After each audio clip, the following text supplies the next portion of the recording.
Vamos a continuar con la serie que comenzamos ya hace varias semanas atrás. Hoy es la quinta parte de esa serie titulada eso, Evangeliza, Sufre y Obra. Y el título de esta noche es Evangeliza Discipulando. Para lo cual yo les pido que me puedan acompañar ahí en su Biblia, los que trajeron Biblia, los que la tienen en su teléfono, pueden buscar 2 Timoteo capítulo 4. Y prácticamente ya hoy comenzamos el último capítulo de esta carta. 2 Timoteo capítulo 4. Y vamos a leer de los versículos 1 al 8 que dice: En la presencia de Dios y de Cristo Jesús, que ha de juzgar a los vivos y a los muertos, por su manifestación y por su reino, te encargo solemnemente. Predica la palabra, insiste a tiempo y fuera de tiempo. Amonesta, reprende, exhorta con mucha paciencia e instrucción. Porque vendrá tiempo cuando no soportarán la sana doctrina, sino que, teniendo comezón de oídos conforme a sus propios deseos, acumularán para sí maestros. Y apartarán sus oídos de la verdad y se volverán a los mitos. Pero tú, sé sobrio en todas las cosas, sufre penalidades, haz el trabajo de un evangelista, cumple tu ministerio. Porque yo ya estoy para ser derramado como una ofrenda de libación, y el tiempo de mi partida ha llegado. He peleado la buena batalla, he terminado la carrera, he guardado la fe. En el futuro me está reservada la corona de justicia que el Señor, el juez justo, me entregará en aquel día, y no solo a mí, sino también a todos los que aman su venida. Ustedes describieron la dinámica acerca de una palabra que resumiera su última voluntad. Pues a continuación yo quiero leerles algunas frases que son las últimas palabras de condenados a muerte. Las últimas frases registradas reales de condenados a muerte. No voy a pedir perdón, Dios será mi juez. Estoy listo para irme. 20 años son demasiados. Me lo merezco. Me gustaría pedir disculpas a la familia de la víctima. Mi juicio no fue justo, mintieron en mi contra. Me van a matar esta noche, me van a asesinar. No creo que el mundo vaya a ser mejor o un mejor lugar sin mí. Lo he dicho desde el principio y lo diré nuevamente. Soy inocente, no maté a nadie.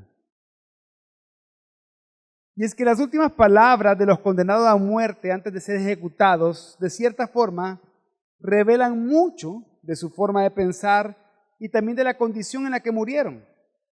Algunos hacen referencia a Dios, otros piden perdón a las familias de sus víctimas, hay quienes han hecho expresiones de arrepentimiento, otros son críticos con el sistema, algunos son sarcásticos y hacen uso del humor, y hay varios que se aferran a su inocencia en esos minutos finales. Pues en el capítulo 4 de 2 Timoteo encontramos las últimas palabras descritas del apóstol Pablo que han sobrevivido. Él le escribió semanas o quizás días antes de su martirio. Después de 30 años de servir a Dios como apóstol y evangelista, viajando por casi todo el imperio romano, Pablo se encontraba en una celda en Roma, esperando su ejecución. Y en 2 Timoteo 4, 1 al 8 encontramos la que quizás es la última voluntad por escrito del apóstol Pablo. Y es a través de este pasaje que hoy yo quiero convencerte de lo siguiente. En un tiempo en que se rechaza la verdad, evangeliza y discipula consciente que Jesucristo recompensará a los que aman su venida. Y para hacerlo vamos a aprender 3 cosas en esta noche. En primer lugar, que hemos recibido una tarea solemne. En segundo lugar, que hay una razón urgente por la cual tenemos que cumplir esta tarea. Y en tercer lugar, que debemos hacerlo teniendo una confianza eterna. Hablemos entonces de la tarea solemne que hemos recibido. 2 Timoteo 4, 1 y 2 dicen: En la presencia de Dios y de Cristo Jesús, que ha de juzgar a los vivos y a los muertos por su manifestación y por su reino, te encargo solemnemente. Predica la palabra, insiste a tiempo y fuera de tiempo, amonesta, reprende, exhorta con mucha paciencia e instrucción. Pablo acá está encargando una tarea solemne a Timoteo. tan solemne que lo hacen en la presencia de Dios y de Cristo Jesús. Porque ellos, el Padre y el Hijo, estaban presentes cuando Pablo, inspirado por el Espíritu Santo, escribió la carta a Timoteo. Estaban presentes el Padre y el Hijo cuando Timoteo y luego la iglesia que él pastoreaba leyeron esa carta. Así como están presentes aquí hoy mientras aprendemos juntos de este pasaje. Y en ese encargo solemne, Pablo resalta 3 realidades de Cristo Jesús, las cuales Timoteo siempre tenía que tener presente al cumplir su solemne tarea. Primero dice que Jesús es el juez que ha de juzgar a vivos y muertos. Y es que tenemos que recordar y tener siempre presente que todos los siervos de Dios daremos cuenta a Jesucristo de nuestro servicio. Él va a juzgar, así como va a juzgar a los impíos que no creen en Él va a juzgar a aquellos que somos siervos de Él también. Vamos a tener que dar cuenta ante Él. Pero en segundo lugar habla de la segunda venida de Jesús, habla de su aparecimiento. Y es que todos los siervos de Dios debemos de estar conscientes mientras le servimos que Jesús está viniendo, que Él vendrá por segunda vez y que veremos a quien servimos con nuestros propios ojos. Veremos a aquel de quien hablamos, a aquel a quien anunciamos a las personas para que vayan a Él, para que sean discípulos de Él. Pero también habla de su reino. Y es que cuando Cristo vuelva, consumirá perfectamente el reino que inauguró con su muerte y resurrección. Entonces, conscientes plenamente de estas 3 realidades acerca de Jesucristo, Timoteo debe cumplir 5 órdenes. En frente de Dios Padre de Jesucristo, con esas 3 realidades que mencionamos, Timoteo tenía que cumplir 5 cosas. En primer lugar le dice, predica la palabra. Y acá cuando dice predica, le está diciendo, el término que ocupa es un término que es proclamar en voz alta y públicamente, como un heraldo de un rey. Entonces Timoteo tenía que hacer esto, proclamar en voz alta y públicamente la palabra de Dios como heraldo de ese rey que está viniendo, de Jesucristo. No solo con su forma de vivir, no solo con su testimonio, sino que tiene que hablarlo en voz alta. Y tiene que predicar la palabra, no sus experiencias. La palabra, no sus propios pensamientos. La palabra, no sus sentimientos. Tiene que predicar la palabra. Jóvenes, es importante que así como tú te estás esforzando de vivir de una manera digna para el Señor, dando un buen testimonio de Él al mundo, pero tu testimonio no va a convertir a nadie. Porque Dios ha establecido que las personas se salven por medio de la predicación de la palabra. Él ha establecido que la fe viene por el oír y el oír la palabra de Dios. Por lo tanto, tienes que hablarla, tienes que proclamarla a otros. Pero lo segundo que le dice es mantente preparado. Es la segunda orden. La palabra que se suele traducir como insiste significa estar listo. Y lo que significa esto es que no tenemos que perder el sentido de urgencia de esta solemne tarea y por eso tenemos que hacerlo a tiempo y fuera de tiempo. Es decir, sea conveniente o no sea conveniente, sea bienvenido o no sea bienvenido, siempre tenemos que estar preparados. Pero sea conveniente o no sea conveniente, no es tanto hacia las demás personas, sino que ¿me es conveniente predicar la palabra o no me es conveniente hacerlo? Acá lo que está diciendo es, siempre te va a ser conveniente hacerlo. Siempre te va a ser conveniente hacerlo, tienes que hacerlo. Un comentarista decía, no te preguntes, ¿es esta una ocasión adecuada para predicar? Mejor pregúntate, ¿por qué no debería esta ser una ocasión adecuada? Y luego de esto, de decirle, predica la palabra, insiste a tiempo y fuera de tiempo, le da 3 órdenes más que están relacionadas. Amonestar, reprender y exhortar. Son 3 cosas diferentes que implican hablar a personas en situaciones diferentes. Una se refiere más a lo intelectual, otra a lo moral y la última a lo emocional. Amonestar, reprender y exhortar. Y es que en algunas ocasiones vamos a tener que argumentar para convencer intelectualmente a los que están en un error. A eso se refiere a amonestar. Voy a convencerlos intelectualmente. En otras ocasiones, vamos a tener que confrontar a los que están pecando. A eso se refiere a reprender.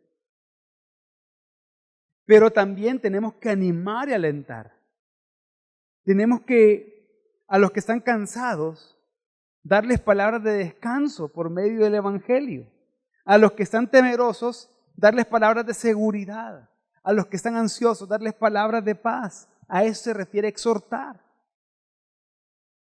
Y dice Pablo que esto tenía que hacerlo Timoteo con mucha paciencia y enseñanza, instrucción. Entonces, jóvenes, nuestra responsabilidad es enseñar fielmente la palabra de Dios, convenciendo, corrigiendo y animando.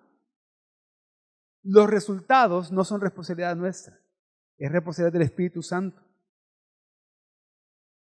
Por lo tanto, una vez nosotros hemos predicado la palabra, una vez nosotros hemos amonestado, reprendido, exhortado, debemos descansar en que Dios va a hacer su voluntad, esperar y descansar pacientemente en su obra. Y en este pasaje podemos ver nuevamente, como hemos visto la semana anterior, la importancia del discipulado. Y es que recuerda que es por medio del discipulado que tú te preparas para ser un discípulo del Señor. Pero un discípulo que hace discípulos. El fin de que tú te discipules es que seas discípulo.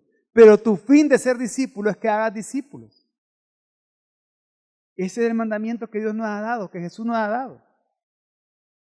Es en el discipulado que se te convence y argumenta de las verdades de la Biblia en las que tú tienes dudas, para que una vez segura de ellas, tú puedas hacer eso mismo con otros. Es en el discipulado que se confronta el pecado para que tu pecado no sea un estorbo en tu cumplimiento de esa solemne tarea de ser discípulos. Todos pecamos y muchas veces no nos damos cuenta o no somos plenamente conscientes de la gravedad de nuestro pecado. A veces lo minimizamos, otras veces lo ignoramos. Pero es por eso que en una relación de discipulado, aquellos que también están viendo nuestros pecados, que son pecadores igual que nosotros, nos van a exhortar para que nos arrepintamos de eso. Y así ese pecado no va a ser un estorbo a la hora de cumplir nuestra misión. Pero también es en el discipulado que se nos anima, que se te anima con la palabra cuando estás ansioso, cuando estás cansado, cuando estás con temores. Todo esto lo puedes disfrutar en el discipulado. Y es que, en pocas palabras, lo que estamos diciendo acá es que solo siendo un discípulo podrá estar preparado para compartir la palabra al evangelizar discipulando. Solo siendo discípulo lo vas a poder hacer. Y tienes que compartir la palabra al evangelizar discipulando consciente que estás en la presencia de Cristo. Cada vez que tú estás proclamando la palabra, nunca estás solo con la persona a la que le estás proclamando. Cristo está ahí contigo.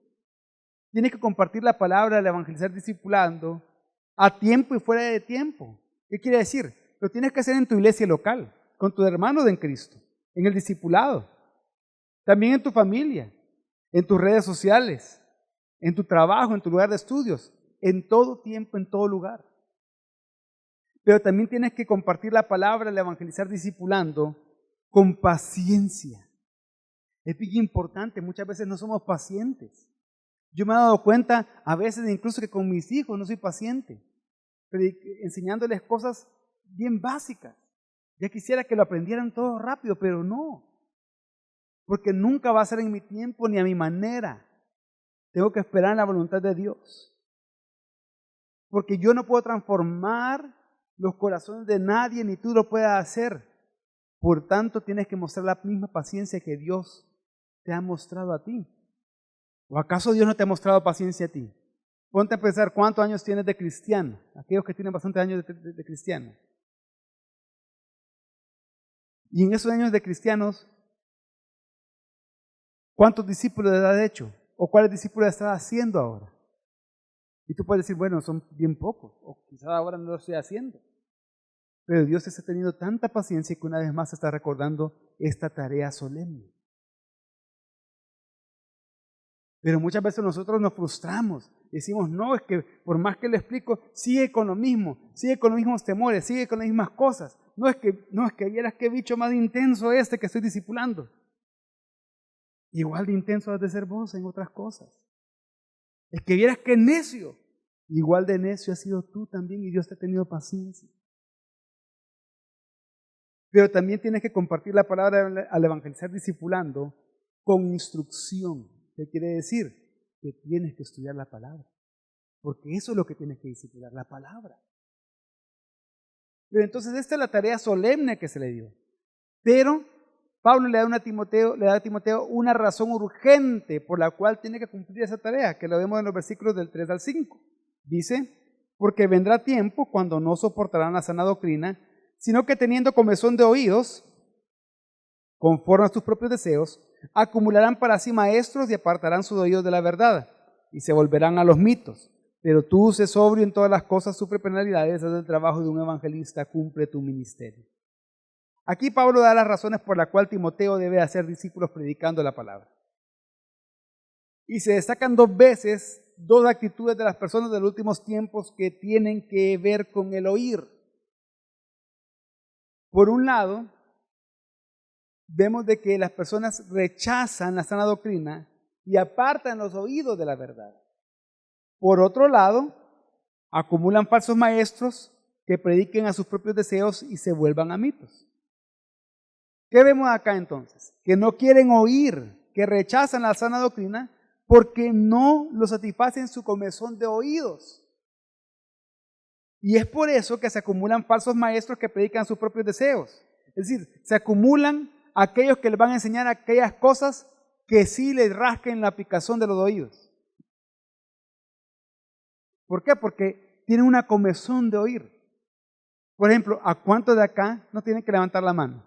Pero ¿a cuántos de acá han habido momentos que porque están enfermos o por algo, de repente le han dado una picazón de oídos que ustedes no soportan? Le hablan al doctor y le dicen, ¿sabes qué? Tenés que echarte estas gotitas. Y se echan las gotitas y ustedes dicen, pero me siguen picando los oídos, esto no sirve de nada, pero ustedes se quisieran meter el lapicero si es posible, casi que taladrarse el oído porque les pica. No sé si le ha pasado eso a ustedes en algún momento. Pero entonces así estaba la condición de las personas. Rechazaban tanto la verdad porque les picaban los oídos por cosas nuevas que estuvieran conforme a lo que ellos querían oír, a sus propios deseos, a sus propias pasiones, a sus propios ídolos. Y entonces rechazaban a los verdaderos predicadores de Dios y se iban tras los falsos maestros para escuchar esas cosas.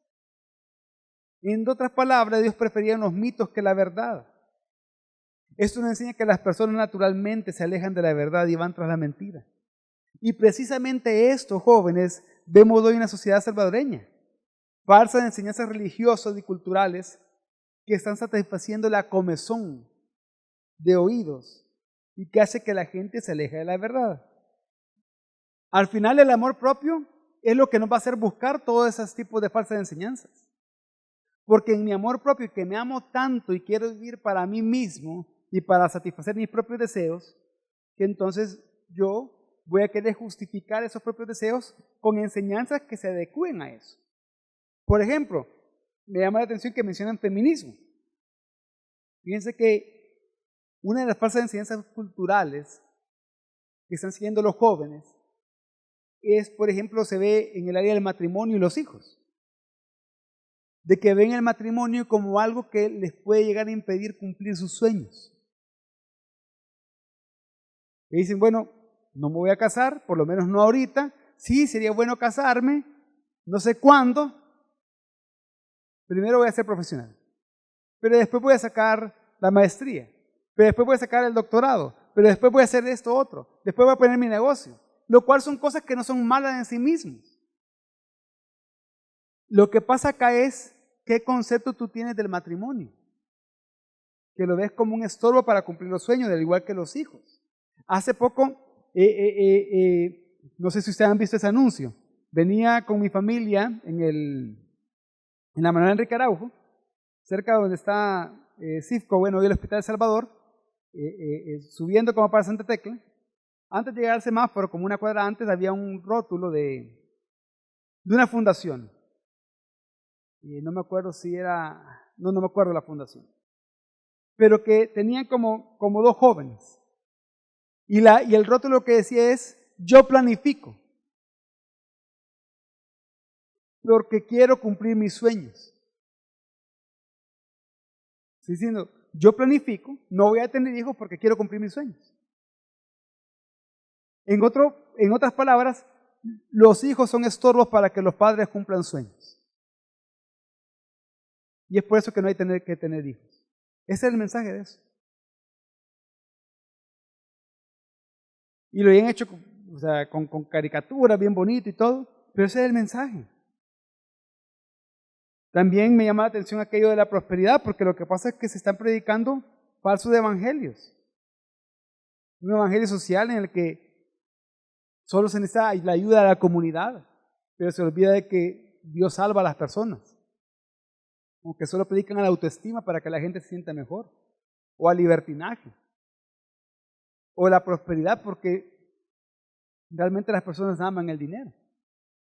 Pero entonces, para combatir estas falsas enseñanzas del tiempo de Timoteo y nosotros hoy en este tiempo, Timoteo debía hacer 4 cosas, que le dice Pablo. Primero, tenía que tener la mente clara, porque la gente sería inestable en su forma de pensar y en su conducta. Pero encontrarse con la gente inestable en su forma de pensar y con su conducta, Timoteo debía ser sobrio y estar alerta. Por ejemplo, hay muchos jóvenes cristianos que son influenciados a vivir con el descontrol que el mundo vive, a vivir con todo ese drama que rodea a muchos jóvenes en el mundo. Son tentados a vivir de esa manera y a expresarse de esa manera. Lo que Pablo le está diciendo acá es que mientras el mundo está emborrachado de las falsas enseñanzas que los llevan a vivir desordenadamente, nosotros no. Nosotros debemos de estar sobrios y estar alerta. Por lo tanto, tenemos que evangelizar y discipular con autodisciplina, estando con la mente clara. Pero en segundo lugar, tenemos que estar dispuestos a sufrir por el Señor. Y es que lo que Pablo dice a Timoteo es que debido a que la gente no soportará la verdad, la atacarán y promoverán la mentira. Por eso decía, Timoteo, sufre penalidades. Si tú quieres predicar la verdad y sostenerte por la verdad, te va a tocar sufrir penalidades. Por ejemplo, hay muchos jóvenes cristianos que prefieren guardar su imagen, quedarse callados para guardar las apariencias y no sufrir.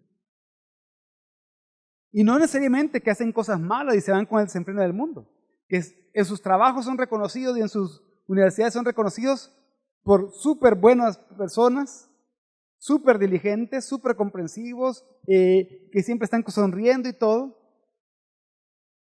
Y les dicen, es que vos sos diferente a los demás, vos tenés algo diferente y que los chulean tanto y se quedan callados. Que no son capaces de decir que lo que son es por gracia de Dios por medio de Cristo. Porque saben que eso podría hacerlo quedar mal. Porque no quieren sufrir penalidades. Por eso no solo debemos de comportarnos correctamente, sino de predicar el Evangelio, aunque eso nos lleve a sufrir burlas, rechazos, persecución, etc. Debemos de estar dispuestos a todas estas cosas al evangelizar y discipular a otros. Pero precisamente en tercer lugar, Pablo le dice, evangeliza a otros. Porque la gente va a ignorar el evangelio verdadero, tú, Timoteo, tienes que hacer obra de evangelista. Y así muchos jóvenes cristianos que saben mucho, conocen mucha doctrina, les gusta hablar de la Biblia con sus compañeros cristianos, pero no evangelizan a otros, ya sea por egoísmo, por comodidad o por orgullo. Y es que no solamente tenemos que comprender la palabra de Dios, no solamente tenemos que vivirla, practicarla, tenemos que predicarla a otros. Y al predicarlo debemos de buscar la salvación de otros. ¿Qué quiero decir con esto? Yo no solo voy a hablar la palabra de Dios cuando estoy en desacuerdo con algo que va en contra de mi manera de pensar respecto a eso. Yo no solo voy a hablar la palabra de Dios para entrar en debates, en discusiones, para ganar argumentos. No, si yo lo voy a hacer es pensando en que la palabra puede salvar a otros. Y por último le dice, cumple tu ministerio. Tenemos que cumplir el ministerio. Porque la gente solo iba a querer satisfacer sus deseos. Timoteo debía cumplir con todos los deberes de su ministerio. Hay muchos jóvenes cristianos que son excelentes en muchas cosas, pero son negligentes en su servicio a Dios, en su preparación al estudiar la palabra, que en su servicio son perezosos, que no son comprometidos, que no disciernen los tiempos en los que están viviendo. Asimismo, nosotros ante la seducción del mundo debemos de saber que hay una tarea que cumplir. Jóvenes, no es tiempo para la ociosidad. Debemos de cumplir, debemos de ser responsables, de hacer sacrificios, no dejar las cosas a medias. Si yo me voy a comprometer, tengo que calcular el costo de lo que me voy a comprometer. Porque eso es seguir a Cristo. Entonces, después de estas dos cosas, Pablo lo que le dice a Timoteo es que esta tarea solemne también la tiene que cumplir teniendo una confianza eterna.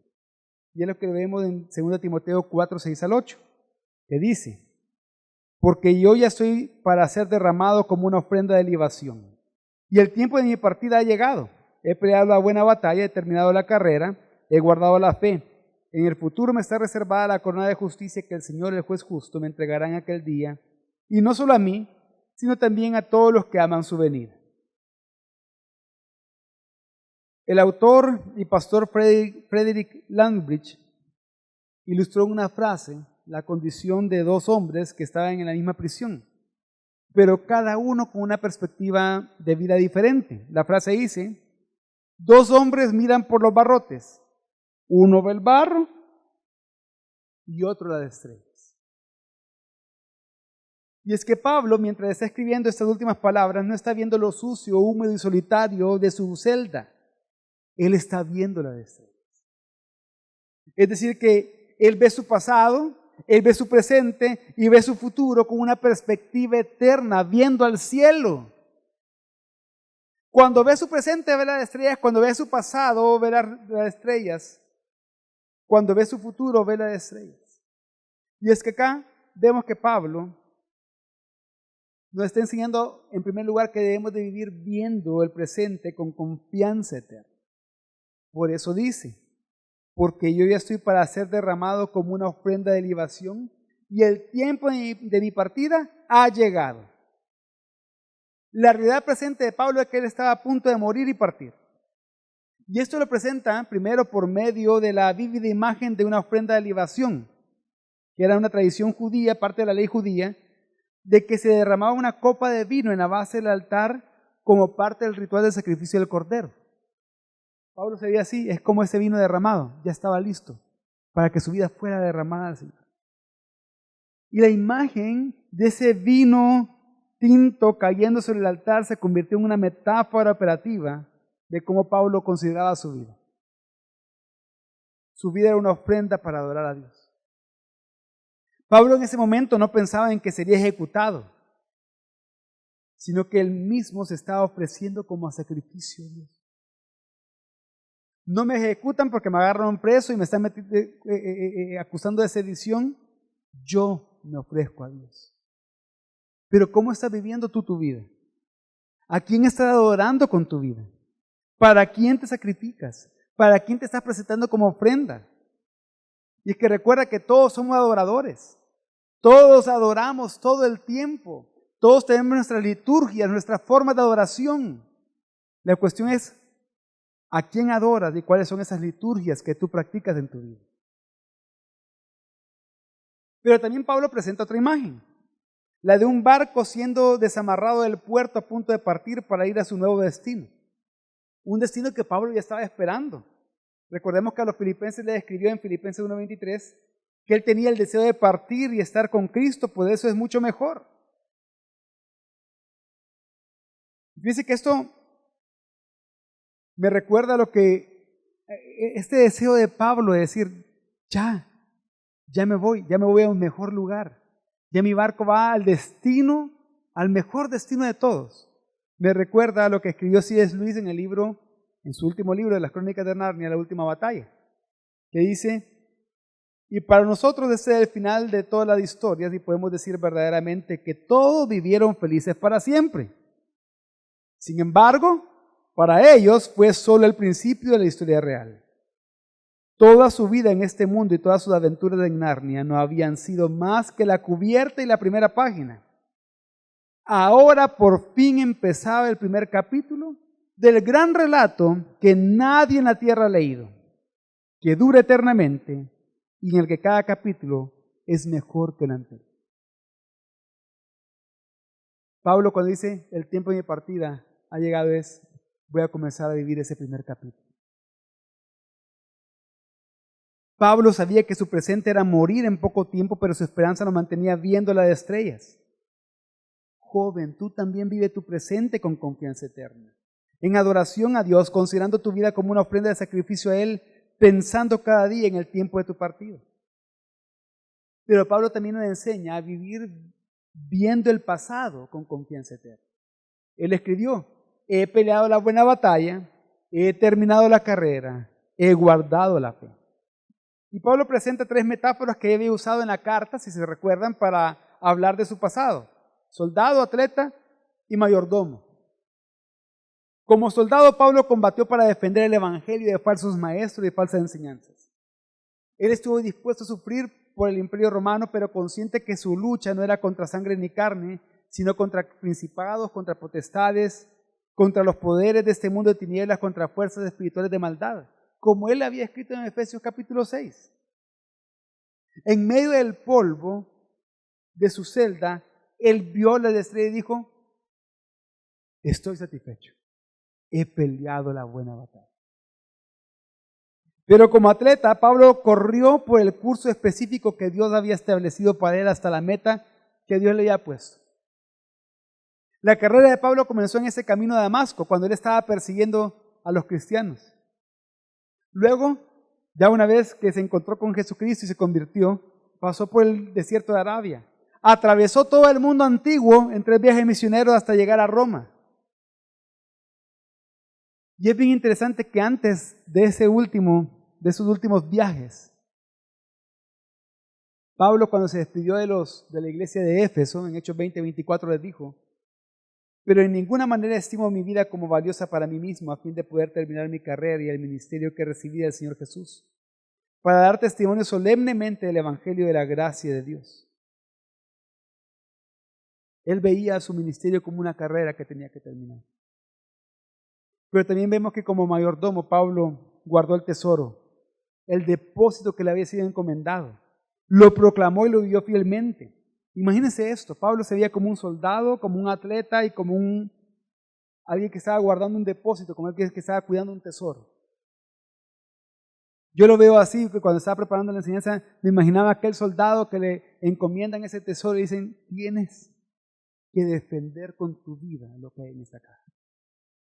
Y tienes que llevarla por todo esto, mostrarle ese tesoro a todo el mundo. Pero no dejes que te lo arrebaten, no dejes que lo pisoteen, no dejes que lo ensucien. Va a comenzar a correr de aquí hasta aquel punto, hasta aquel país. Y él, como soldado, defendió ese depósito.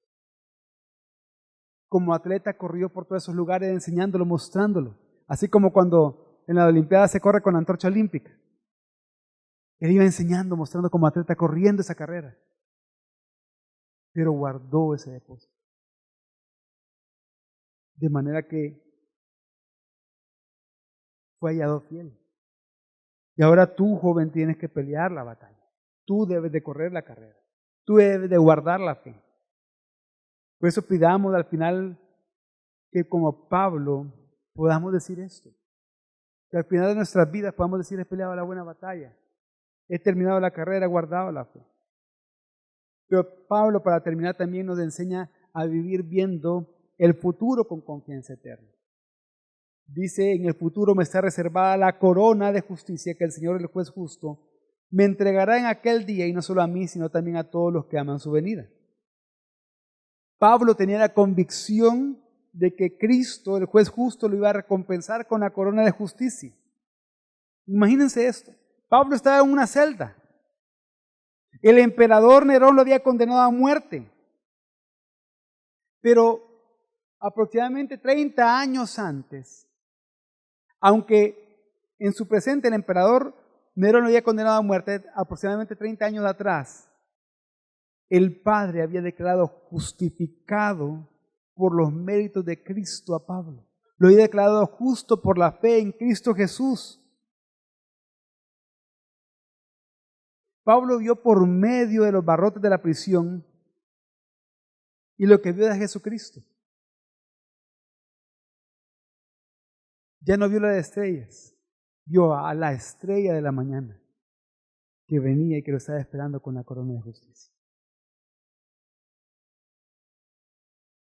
Y es que solo puedes ser recompensado, joven, con la corona de justicia al final de tu vida si has sido justificado por Cristo.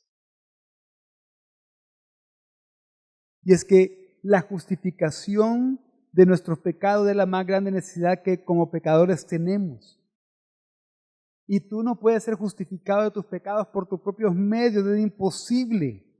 Al contrario, cualquier esfuerzo propio nos va a condenar más. Solo puedes ser justificado por la fe en Cristo. Si tú no conoces a Cristo, actualmente tú estás en el banquillo de los acusados.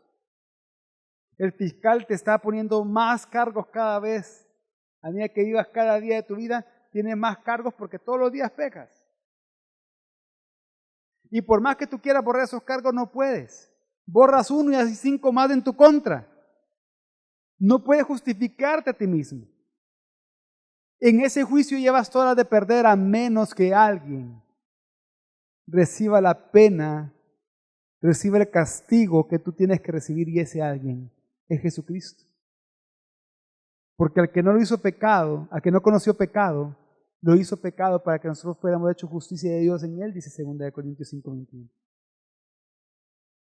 Solo siendo justificado es que puedes saber con seguridad que va a recibir la corona de justicia, como dice un comentarista bíblico.